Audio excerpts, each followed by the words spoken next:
Hello everyone, welcome to Career Class. আজি আমি মিচিং সম্প্ৰদায়ৰ এটা বিশেষ অনুষ্ঠান, এটা বিশেষ উৎসৱৰ বিষয়ে আজি আমি আলোচনা কৰিম। সেই উৎসৱটো হৈছে আলি আই লৃগাং। আৰু অসমত বাস কৰা বিভিন্ন জনজাতিৰ ভিতৰত মিচিং সম্প্ৰদায় হৈছে দ্বিতীয়তম বৃহৎ সম্প্ৰদায়। এই মিচিং সম্প্ৰদায়ৰ লোকসকলে তেখেতসকলৰ বিভিন্ন যি উৎসৱ পাৰ্বণ আছে, এই উৎসৱ পাৰ্বণেৰে আমাৰ অসমৰ যিটো কালচাৰ আছে সেই কালচাৰটো বহুত ধুনীয়া কৰি তোলে আৰু আজি তেওঁলোকৰ এই ধুনীয়া পৰ্বটোৰ বিষয়ে আমি আলোচনা কৰিম। মূলতে যদি আমি মিচিং সম্প্ৰদায়ৰ লোকসকলৰ কথা পাতোঁ, তেখেতসকলে পূৰ্বতে অৰুণাচল প্ৰদেশৰ পাহাৰীয়া অঞ্চলত বসবাস কৰিছিলে আদি সম্প্ৰদায়ৰ লোকসকলৰ লগত।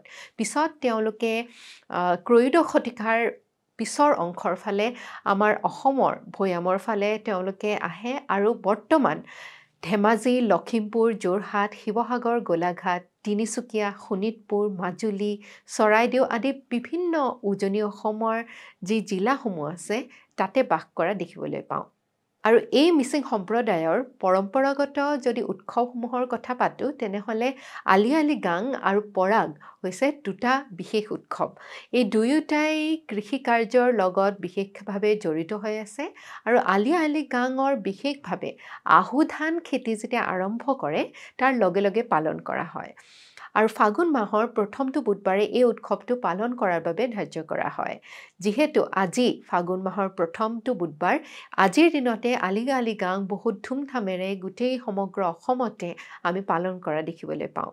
সেইদৰে পৰাগো আন এটা উৎসৱ, যিটো কৃষি চপোৱাৰ সময়ত, ধান চপোৱাৰ সময়ত ভোজ ভাত আৰু প্ৰাৰ্থনাৰ যোগেৰে এই পৰাগ উৎসৱটো পালন কৰা হয়। আৰু আলি আই লৃগাং যিটো উৎসৱ হয়, সেই উৎসৱটো মিচিং জনগোষ্ঠীৰ আটাইতকৈ জীপাল উৎসৱ। আলি আই লৃগাঙৰ যিটো নাম হয় সেইটো যথেষ্ট গুৰুত্বপূৰ্ণ।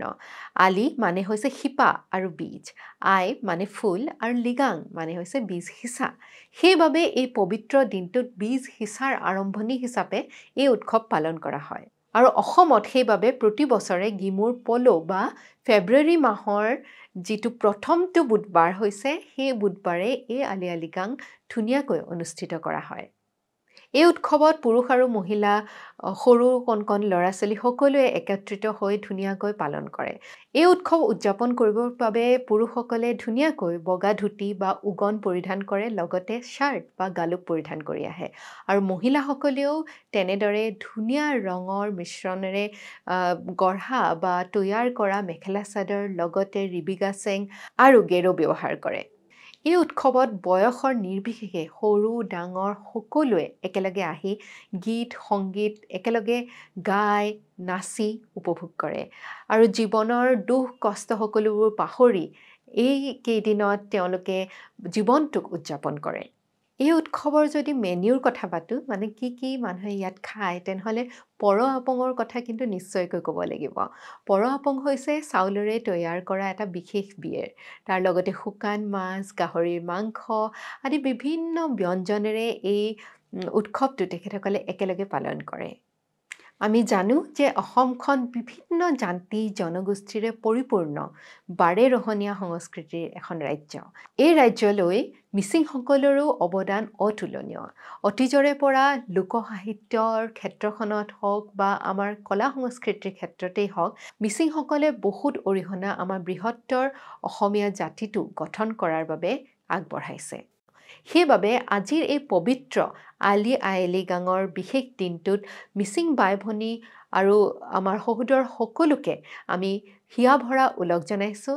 আৰু এই যিটো আমাৰ উৎসৱ কলা সংস্কৃতি আছে, আমি যাতে বিশ্ব দৰবাৰলৈ আমি এই উৎসৱ পাৰ্বণসমূহ লৈ যাব পাৰোঁ, তাৰেই আমি কামনা কৰোঁ। আশা কৰোঁ আপোনালোকে এই ভিডিঅ'টো ভাল পালে আৰু এনেধৰণৰ আৰু ইনফৰ্মেটিভ ভিডিঅ'জ লৈ আপোনালোকৰ ওচৰত আমি আকৌ আহিম। Till then, tech care.